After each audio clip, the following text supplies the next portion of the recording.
Listening looks easy, but it's not simple. Every head is a world. Hey, hi there. Can you hear me? Hello?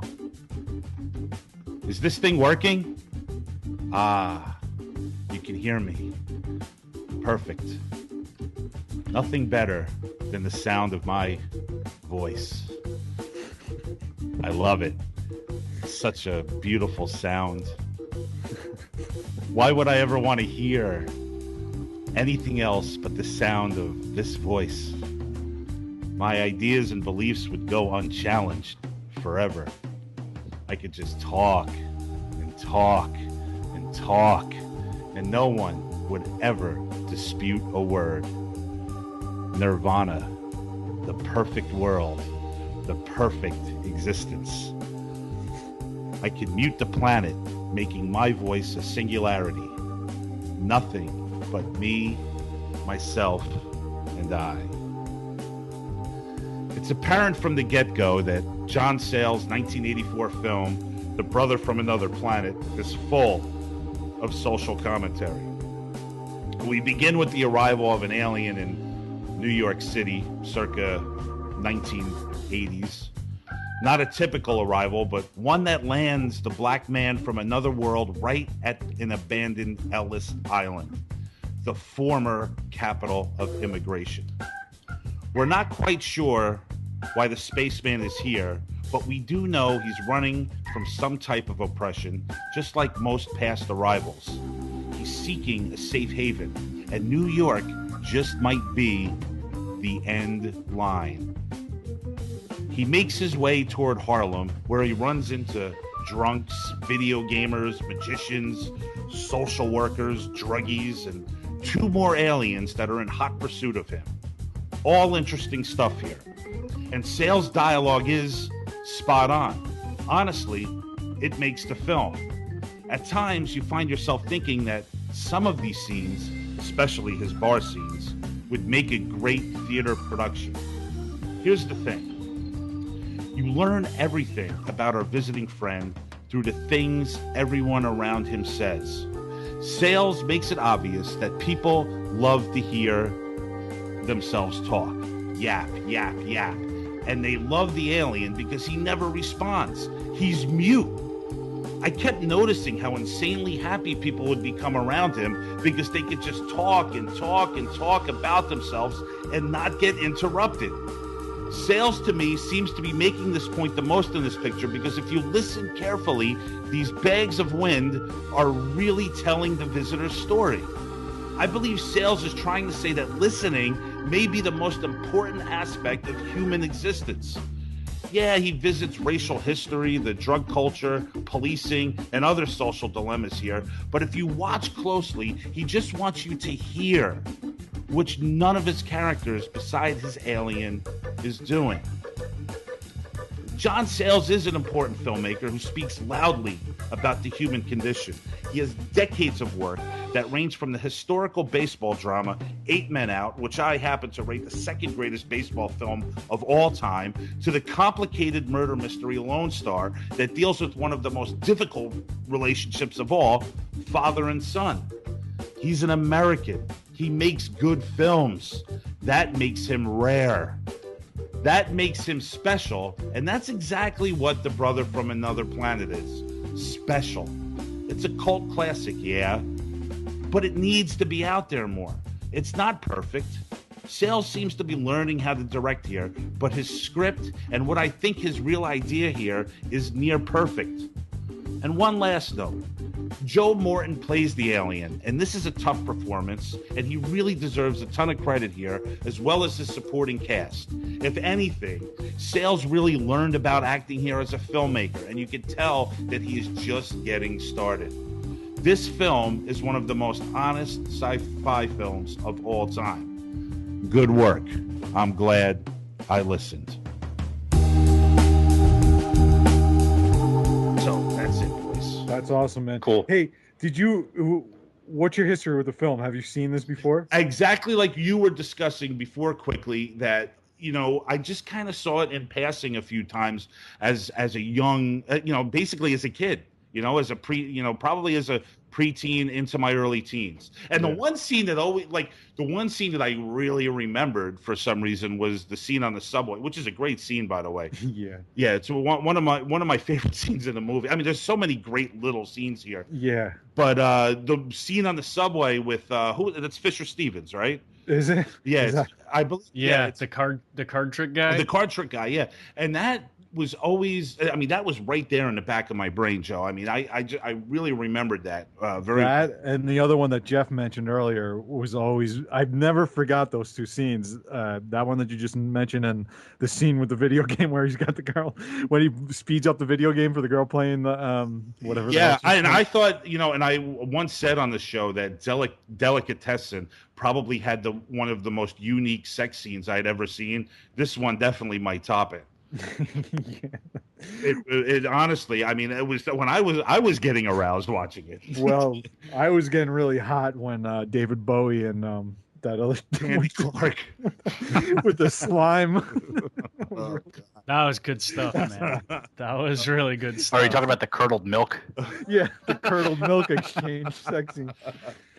But honestly, man, it's funny too, because when we were talking about this earlier with Under the Skin, and it obviously keeps coming up about letting a little bit of time pass after you watch a movie. Because when I watched this last night, I was uncertain. I was uncertain, and even my initial reaction was that I didn't think that I liked it that much. Didn't hate it, but I wasn't crazy about it. I was kind of like in between somewhere. I knew I wasn't going to come in here and go, oh my God, like, the man who fell to earth. I was just like kind of like against it. I watched this last night. I slept and woke up and started to write a little bit and, just try to come up with what I thought that Sayles was driving at. And I'm thinking to myself, well, this guy has this mute character walking around, and all I could remember was that everybody's just talking and talking and talking and they just want to hear themselves talk. And I'm like, well, that just can't be the point. And then it kind of like it kind of dawned on me that what everyone's saying is basically about the character himself, so you kind of learn through everybody's babble that what his backstory is. Well, it's just it's so which great. is a fascinating way to tell a story. Yeah, I mean, just in line, it just works really well with the other films too, because just the same thing in line with those other films. It's these literal aliens coming and taking a look around, and what they make of what they see sheds a light on who we are. You know what I mean? Yeah. And it's just Sayles just cuts right to the quick, where he just makes him a mute character.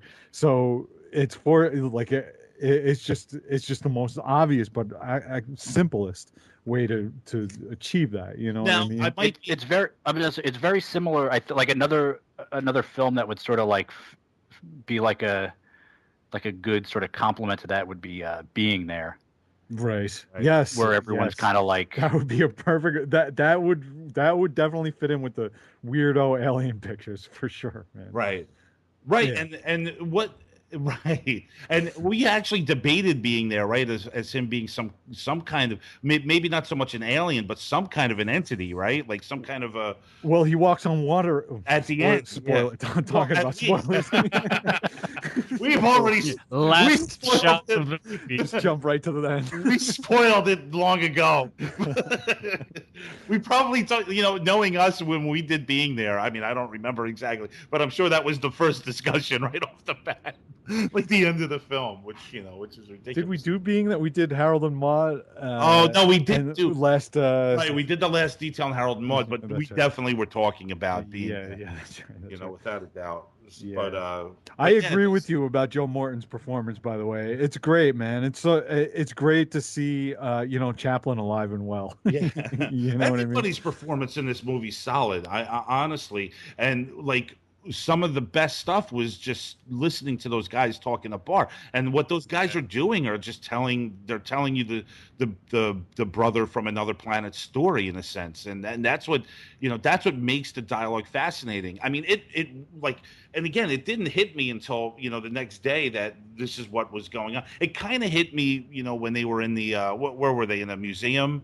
I think that's when I kind of got the idea of what he was trying to get at, but it hit me the next day. And those scenes in the bar are just they're awesome. And I could sit in I'm not a big guy. I don't like going to plays, but man, I could watch like that in the theater, like the way those people. That's one of the notes that I made too, was that the banter was very play. I thought it was, when I was watching, I was like, oh, this must have been a play. You know what I mean? Until I started looking into it a little bit more.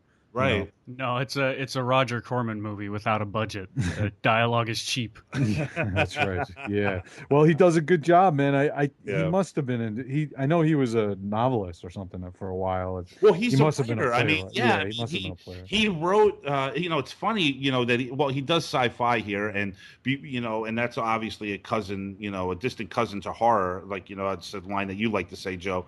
But he cut his chops, Billy, right doing that. He wrote The Howling and Piranha. And these are like horror films that they have a little bit more substance to them if you look into it more closely. Mm-hmm. Yeah, he's great. There's actually, I guess it's a sidebar, but I this is one of my favorite stories that I've discovered recently. Have you guys ever heard of this movie, Night Skies? No. Okay, No. so this is like one of. Well, are you going to tell the E.T. story? Yeah. So I never knew this whole story, but after Jaws came out, John Sayles wrote Piranha, right? And Spielberg loved it, so he hired Sayles to write the script for this movie, Night Skies, that was going to be a sequel to Close Encounters of the Third Kind. But it was going to be a horror story about these aliens that attack a family on a farm, and there's all these cattle mutilations and stuff. So John Sayles turns in his script, and half of the story involved one of the aliens bonding with the kid on the farm, and he has this elongated finger that glows on the end and can heal things, right? Well, this movie never got made, but then of course that all went into E.T. and then John Sayles went and made Brother from Another Planet in a sense too, because he. Oh, totally. And so, yeah, John Sayles basically took everything that they didn't steal from his script and the other half, like the horror element, became Poltergeist. So basically they took John Sayles' script and split the horror part into Poltergeist and the, childlike sense of wonder bonding story and turned it into E.T. And then he took whatever he had left and turned it into Brother from Another Planet. So he's great, but he basically got 3 movies out of his idea for Night. Yeah, wow. Exactly. Wow. But Brother from Another Planet is great. I had never seen it before. I thought it was hilarious. Cool. I was laughing out loud at times. It's funny. It is. Yeah, he's great, and the guys at the bar are great, and Bill Cobbs is the old dude in the hat who's like worried about diseases. Yeah. Like, you never know what's going to come down. The satellites float around in space, come crashing down. Right. Got to be all kinds of germs on those things. Right. And that's also, in that, him saying that is just John Sayles obviously has a love affair with horror movies, although for the most part he's distanced himself from horror over the past couple decades. But even that idea of satellites coming down to the ground and crashing to Earth with germs is right out of Night of the Living Dead. Or the Andromeda Strain, I think, is the first movie to. Well, no, yeah, the Andromeda Strain is the first story I know. Michael Crichton wrote the book, and they made a movie out of it, where specifically a plague gets set loose by a crashing satellite. Right. That was 69, I think. Right.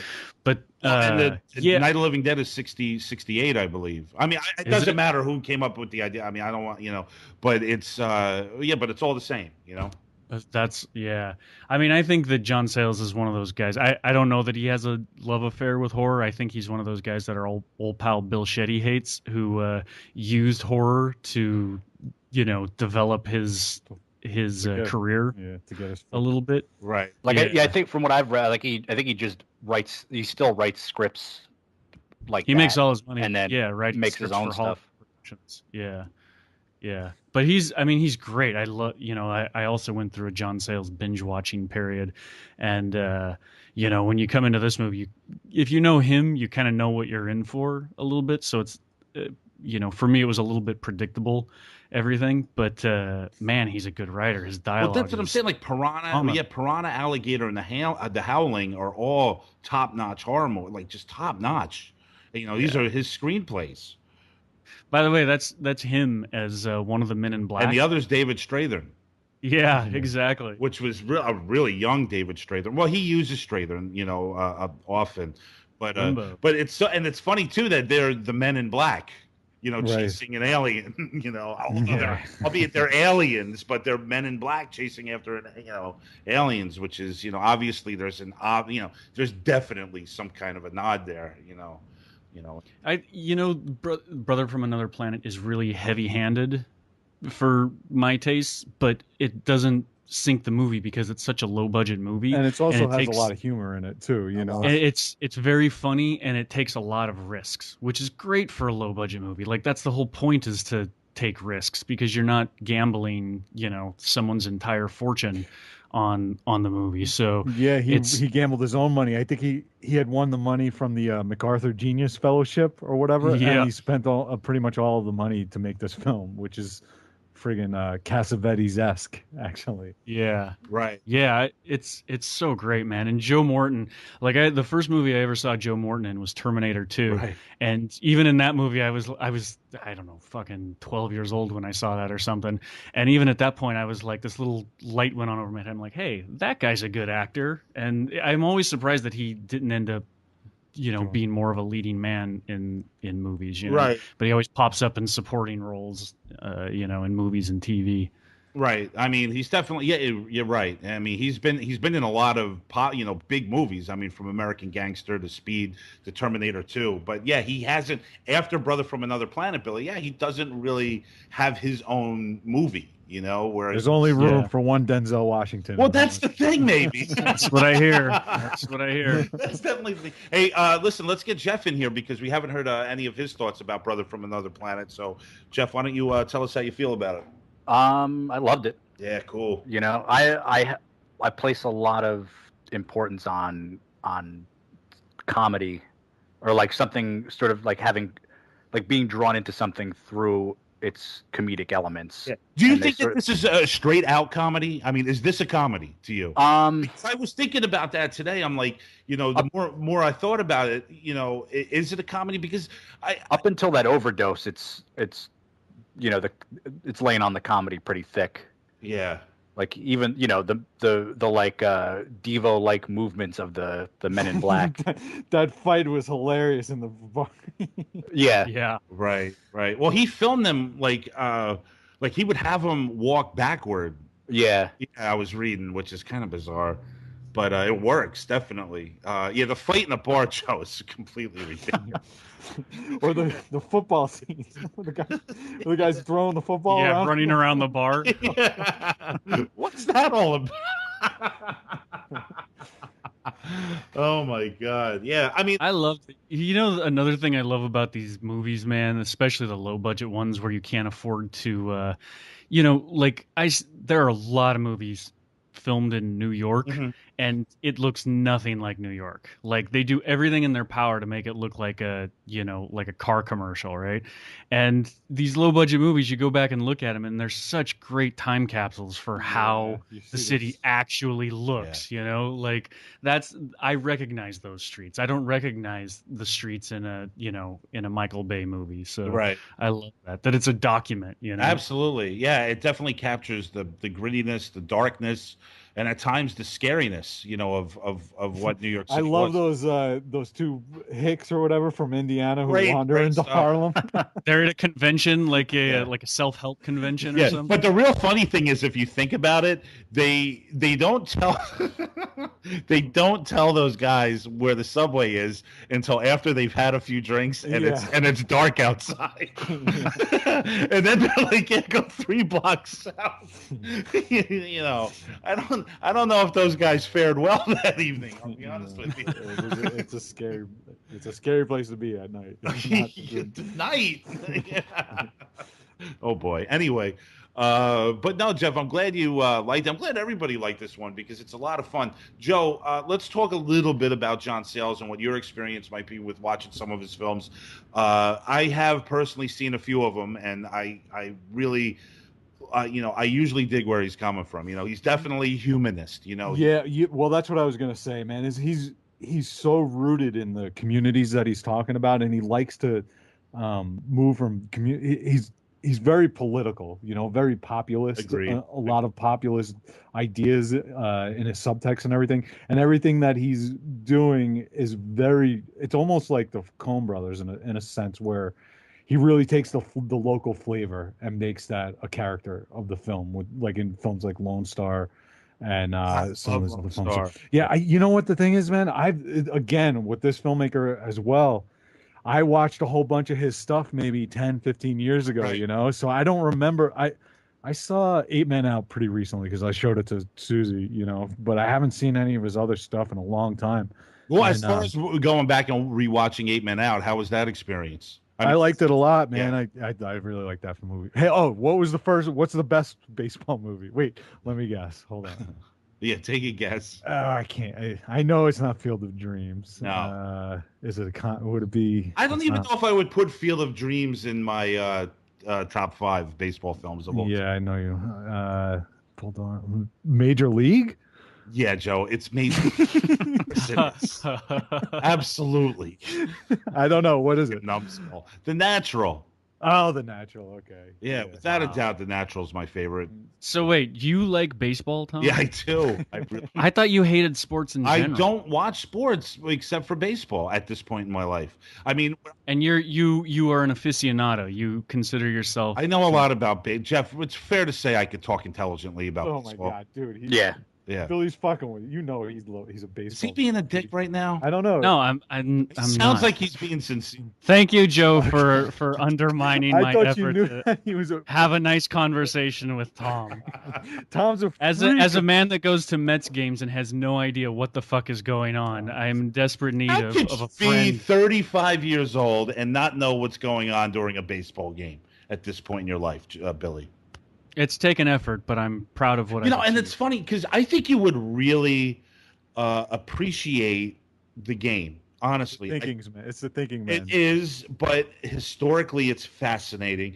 If you ever get a chance, it's a lot to take on. But if you watch Ken Burns' baseball and just start from the beginning and just watch an episode here, an episode there, I think you could really start to understand what the beauty is about this. Oh, you read the first chapter of Underworld. Obviously, you've read Underworld, the Dom DeLillo book, right, Billy?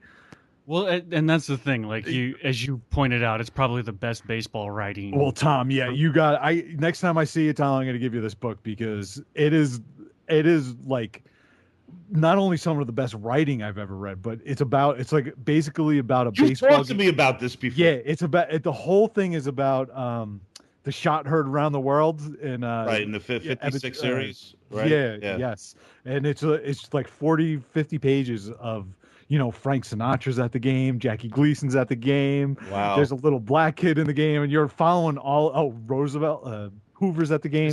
Isn't J. Edgar Hoover there? J. Edgar Hoover. It's friggin' phenomenal. I gotta get it to you. You'd love it, Tom. You gotta check it out. Right. So here's the thing, Tom. I love good baseball movies, and The Natural I saw when I was a kid, and I watched that over and over and over again. I love the mythology of it. Obviously, that movie is based on the King Arthur legend, and it's amazing that they made that work so seamless.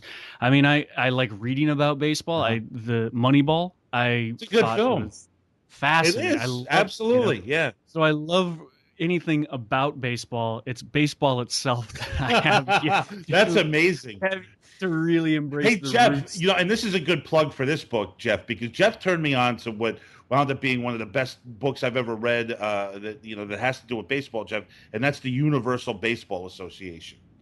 Yeah. Yeah. I mean, this is something which I tend to borrow. Like, I think, Jeff, you keep buying it, right? And I borrow it, and then. Yeah, you're on my second copy right now.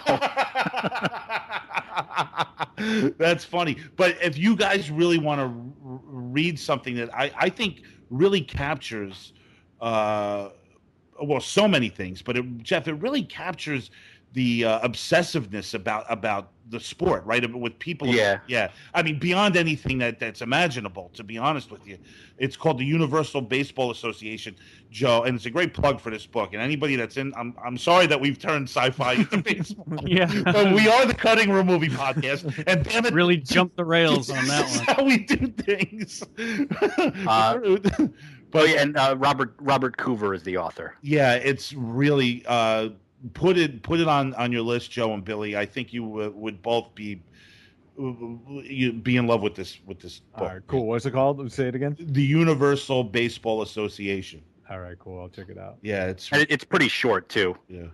So it's not much of a commitment. Yeah, it won't take. Well, that'll be better than the last book that Dave Pace recommended that I read. Yeah, Billy, the next time that you're online waiting to watch the next Michael Bay movie at a movie theater, it's a perfect book for you to read while you're standing there waiting to get in. But Dave Pace recommended the Foucault's Pendulum, which was a great book, but it's like 1,200 pages long about conspiracy. That's by that Italian guy, right? Umberto Eco. About it's all about insane conspiracy theorists. I made it about 2 sentences into that book, and it is insane. It is. Well, Dave recommended that book on air. Yeah, that just goes to show how much I'm listening to Dave when he's talking. But I read it based on his recommendation. It's a great book, but it'll seriously friggin' make your brain ooze after you watch it. Read it, man. Oh, man. Yeah, I'm excited to have Dave back on. You know, Joe. I mean, he's really, he's really been an interesting guy to have on the show. Yeah, I'm looking forward to the conspiracy theories and everything else with Dave. Yeah, I love you, Dave, man. We got to get him. Me too, Dave. I really do love you, and I'm glad that you're back on. But let's get back to Sayles and the brother from another planet. We were talking earlier about the sex scene with the video game. I want to just talk about that a little bit, because that's just really, I mean, Billy, you gotta love someone that's just, gonna do something just a little bit differently, a lot differently, to be honest with you, and it seems that Sayles really has his finger on doing a lot of things differently in this movie, which is really what makes it which really makes it just a nice little picture, man. It's just crazy because I mean, the thing is, I see everything that he's ever done in this movie too, Yeah. And it's kind of weird. The guy's carved out this little niche for himself, and it really is like the Sayles verse, it's just that ensemble cast of characters, and he's almost like Steinbeck to me. Like, it's very insistent on this culture of America. Americana. He's all about America. But it's reportage, it's journalism more than all of his work feels like nonfiction to me. I mean, other than the video game sex scene, of course. But it's weird. It's like you go into his universe and you're completely, you're in a Sayles movie instantly. Yeah, he's got that feel, which is one of the best things you could ask for a director, is just that they could give, like, when they're giving you themselves and how they look in the world, and they're translating it on the screen, and you could watch, Billy, that director, like, where you could just, you turn the television on and you could watch something for 3 seconds and who that director is. Oh yeah. That's, and even some poppy guys have it. Tony Scott has it, Michael Mann has it, as well as, guys like Haneke or Sayles and the Coen brothers and so on and so forth. But that, to me, whether you're making popcorn movies or you're making independent films, if you have that little bit of flair, that little bit of touch, where you could just sit there and you boom, know in 3 to 5 seconds, I'm watching this dude's movie. John Sayles, the brother from another planet. Guys, anything else you want to throw out there before we begin of saying goodbye to everyone? I think it was an awesome program. Yeah, I love the theme. I love the theme of the visitors from another planet, and I've wanted to do that one for a while. Yeah. And I think all three of these are fucking superlative examples of. I think every one of them nailed what they set out to do. So, and you couldn't have picked three more different films. But all like really related to each All other. spiritually connected to each other. I was really definitely. pleased with how they really paired up. It's really fun, man. You know, I think of it as like, you know, if you're gonna have a movie night and you know you're gonna have a movie party or something, you know, these would all go well together. You know? I think there's a movie that could have worked with. Oh yeah, you were gonna say that. What is it? Yeah, Starman. Starman. Yeah, yeah. I love Starman. Yeah. I've never seen that. And one. it's John Carpenter too. It's so funny. All the time we spent on Horror Palace, you know, before we went independent, before we went rogue, you know, we never did a John Carpenter. We've never done a fucking John Carpenter movie. We haven't? Never. And you know what the odd thing is that John Carpenter. Well, Halloween's coming. Yeah, well, Max controls that, and you're getting all kinds of crazy real killings. And every Halloween, I'm like, do something. Like, I'm like, Max, if you're listening to this, do something different besides serial killers on Halloween. I'm really having trouble with that program that he's put on, Tom. I might decline on one of those, to be honest with you. Why? I don't think I'm going to be able. Well, the one sounds very close to Experiments in Killing. I'm just concerned that I'm not going to be able to give an unbiased view of it. Like I'm just really loathing watching it. You know, it happens every once in a while. Halloween show. You're a co-producer on the show. I know. Max, I'm just telling you. Reach out to Max. I mean, there's plenty of time. Well, I'm just telling you before we get shake it up a little bit. And plus, we did this shit last year, real killings, and we're doing like he wants to get the filmmaker on, and it sounds so close. Look, it's not like Experiments in Killing. Like I'm already unbiased over it. I haven't even seen the fucking movie. Okay, fair enough. You know what I'm saying? So I might just be quiet during that segment. I don't know, Max. I'm having trouble with it just because I wrote a script that sounds close to it, but then I'm gonna be watching it and I'm like, oh, I was trying to do this different and I would have done this. You know what I'm saying? And it's not fair to Max, it's not fair to the film, it's not fair to the people who listen to it, you know. It's not fair to anybody, especially if you shut down. We don't want that to happen. Well, you know, Max has bailed out of movies when he didn't want to watch them. You know, not that the listeners need to know any of this nonsense, but we no longer interview the guests during our recording segments on Mondays. We do it at a different time. You don't have to be there for that. Oh, well, yeah, I know. We can talk about it on. But listen, hey, Max bails out of movies that he doesn't want to watch. Doesn't he? Yeah, he's done it a few times. He's done it a few times. What was it? One of the Ron Howard movies, right? Well, yeah. There was a couple of times. There was a couple of times there where he's like, "Oh, guys, I'm really busy. I can't get to watch this." See my ass. This nonsense. With he's busy watching Mel's Diner every day. But listen, to me, the Halloween show it's a no, but just that movie. Like I'll be on. You know, I have no problem with the other two. It's just that one is I'm really loathing. Already I hate the movie. I haven't even fucking seen it. You know what I'm saying? You have to email Max and you have to talk to him then. If you I think what you're saying is legit. Like it's totally legit, and I totally feel you. What you need to do is just. It's like if you put out if somebody scheduled the double that they put out that with that nerdy actor. Or whatever. I have that in my living room. I was gonna watch that tonight. Yeah, I could never watch that movie. Like I wrote a screenplay. Like I've had it optioned. But it's isn't it Dostoevsky? It's like based on. Of course, man. Yeah. But I modernized it. I made it fun. You know, I did things with it. I have no idea what this filmmaker wrote, what he did with it. And you know, Bertolucci did something with it. You know, 100 years ago. But I still I can never. Billy, are you listening to this? Are we still recording? Is this part of the show? Yeah. Yeah. This is the hijinks. This falls in the hijinks. Dun, dun, dun, dun. This is great Joe Christiana panic stuff. This is Joe in Woody Allen mode. I don't know if I'm capable of really handling that sort of a situation. No, I mean that Joe. All right, Jeff is going to help out, Joe. Here. That Joe, say, the show aside, so would you, do you intentionally avoid any kind of movie that seems like something you're writing at the time or that you have written that hasn't been produced yet?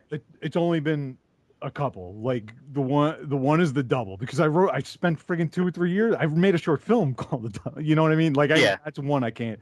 And then this one just is very close. You know, it's happened to me a few times where I'm working on something and then something very similar comes out and I'm bummed out. Real one, but I mean, because I would suggest watching it and seeing, how similar or how dissimilar, because you might get inspired to tweak something that you have. I know. Like you might see him doing something that you're doing. You're like, oh, maybe I want to do it like a different, different.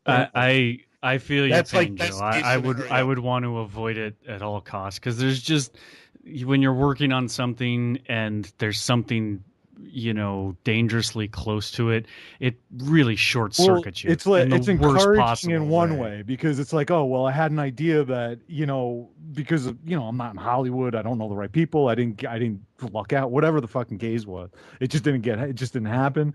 But it's an idea that is feasible, but then so it's encouraging in that way. But in the other hand, it's like, oh well, I just gotta friggin' abandon something that I friggin' put a lot of work and time into, and heart, into it. So it's just whatever, man. I hear you, Jeff. But it's kind of like it's kind of like when Kubrick wrote the Aryan Papers, and Spielberg came out with Schindler's List. Yeah, I'm just like, no. But I will say, more or less, I would say that's pretty much 1-to-1 ratio. I couldn't resist that. There is another one I just watched, actually. You brought up Jodorowsky earlier, Billy. Have you seen any of you guys seen Jodorowsky's Dune? No, I want to see that. That looks really interesting. Yeah, really pretty. There's that great ending where he sits down to watch David Lynch's Dune, and he's freaking out, and he realizes by degrees that it's terrible, and he's just so happy. Yeah. That movie, that documentary looks fascinating, Joe. Bill, thanks for ruining the documentary for me. Sorry, guys. Gotta go. Spoiler alert. I gotta go. Oh, my God. All right, guys. That'll do it. The Cutting Room Movie Podcast is brought to you by Christiana Productions and New Media Limited. The show is edited and co-produced by Joseph Schreck and produced by Thomas Detloff and Joe Christiana. You could like us on Facebook at the Cutting Room Movie Podcast and follow me on Twitter, Thomas Detloff at TCRM Podcast. You can also check out Joe's film work, at Christiana Productions. Experiments are killing or the double. They're still in production, Joe. We'll give these people time. Let them just first go over to ChristianaProductions.com so they can see what's going on, and then they can learn a little bit about what's coming up. Right. Hey, listen, Max Cook, he's got a new blog. It's MaxCookUncorked.com. Check all that nonsense out. He's got all kinds of stuff. He's talking about his everyday life, Joe. He's just, it's ridiculous. And he's watching Alice, Mel's Diner. He's talking about Alice and Mel's Diner and Three's Company and Chrissy and Janet's panties and very busy. No, Jeff, this is why you left Facebook. Was like you can't. Yeah. Who cares, right? I just scrolled down my Facebook page a couple last week or whatever, and there's just Max puts up a 10-second clip of what's her name from friggin' Mel's Diner adjusting her skirt, and all you hear is Max's voice. I just came in my pants, and that was the end of it. That's what he's up to. I know what he's up to. It's an embarrassment. Hey, listen, Max Cook and Adam Shoulder, definitely check out their Bowler Hat Productions and their Mimosa podcast show. That's at MaxCookandTheCounselor.com. Check out Jeff Schreck's band Black Wine, their new album Yell Boss. They're at Don Giovanni Records. Dave Pace is now a contributing writer at Rue Morgue magazine. Look for his work over there and check out his blog on horror media. This is my favorite part now of the show. It's called La Politique Psychotronique, and you can find it at psychotronique.andidealforliving.com. You're welcome, Dave. Music from The Cutting Room is done by the Zillatones. Check them out at www.thezillatones.com or search for the Zillatones at Reverb Nation. We're going to be back next week. We got a new DVD release review of Larry David's film, Clear History. Until then, we're over. We're out. Ciao. At an abandoned Ellis Island, the former capital of immigration. We're not quite sure why the spaceman is here but we do know he's running from some type of oppression, just like most past arrivals. He's seeking a safe haven, and New York just might be the end line. He makes his way toward Harlem, where he runs into drunks, video gamers, magicians, social workers, druggies, and 2 more aliens that are in hot pursuit of him. All interesting stuff here. And Sayles' dialogue is spot on. Honestly, it makes the film. At times, you find yourself thinking that some of the listening looks easy, but it's not simple. Every head is a world. Hey, hi there. Can you hear me? Hello? Is this thing working? Ah, you can hear me. Perfect. Nothing better than the sound of my voice. I love it. It's such a beautiful sound. Why would I ever want to hear anything else but the sound of this voice? My ideas and beliefs would go unchallenged forever. I could just talk. To say that listening may be the most important aspect of human existence. Yeah, he visits racial history, the drug culture, policing, and other social dilemmas here. But if you watch closely, he just wants you to hear, which none of his characters, beside his alien, is doing. John Sayles is an important filmmaker who speaks loudly about the human condition. He has decades of work that range from the historical baseball drama 8 Men Out, which I happen to rate the second greatest baseball film of all time, to the complicated murder mystery Lone Star that deals with one of the most difficult relationships of all, father and son. He's an American. He makes good films. That makes these scenes, especially his bar scenes, would make a great theater production. Here's the thing. You learn everything about our visiting friend through the things everyone around him says. Sayles makes it obvious that people love to hear themselves talk. Yap, yap, yap. And they love the alien because he never responds. He's mute. I kept noticing how insanely happy people would become around him because they could just talk and talk and talk about themselves and not get interrupted. Sayles, to me, seems to be making this point the most in this picture because if you listen carefully, these bags of wind are really telling the visitor's story. I believe Sayles is trying and talk, and no one would ever dispute a word. Nirvana. The perfect world, the perfect existence. I can mute the planet, making my voice a singularity. Nothing but me, myself, and I. It's apparent from the get-go that John Sayles' 1984 film, The Brother from Another Planet, is full of social commentary. We begin with the arrival of an alien in New York City, circa 1980s. Not a typical arrival, but one that lands the black man from another world right